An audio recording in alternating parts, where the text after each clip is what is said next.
नमस्कार मित्रांनो, स्वागत आहे का नवीन व्हिडिओमध्ये। श्री दरगोबा आणि श्री भैरोबा केसरी 2024 मुक्काम पोस्ट पारे, तालुका खानापूर, जिल्हा सांगली या ठिकाणी 29 एप्रिल रोजी संपन्न होणार आहे। त्या मैदानामधील होणाऱ्या पायऱ्याचा आपण हा दुसरा व्हिडिओ बनवत आहे। पारेकरांच्या या मैदानात 100% मथुर 1001 म्हणजेच रणवीर राहुलभाई पाटील आडवली कल्याण या नावाने पळणारा मथुर 1001 हा मुंबई किंग सहभागी होणार आहे।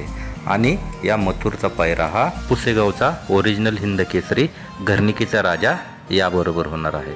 घरनिकीचा राजा आणि मथुर 1001 हे या अगोदर सुद्धा मैदानामध्ये पळाले होते आणि त्यांनी गुलाल घेतला होता। दोन्हीही पब्लिक किंग असणारे बैल आपण पाहूयात पारेकरांच्या मैदानात मथुर आणि घरनिकीचा राजा काय धमाल करते ते। व्हिडिओ आवडल्यास नक्की लाईक आणि शेअर करा। चॅनलला सबस्क्राईब करून पाहत रहा नाद महाराष्ट्राचा, नाद बैलगाडा शर्यतीचा। धन्यवाद।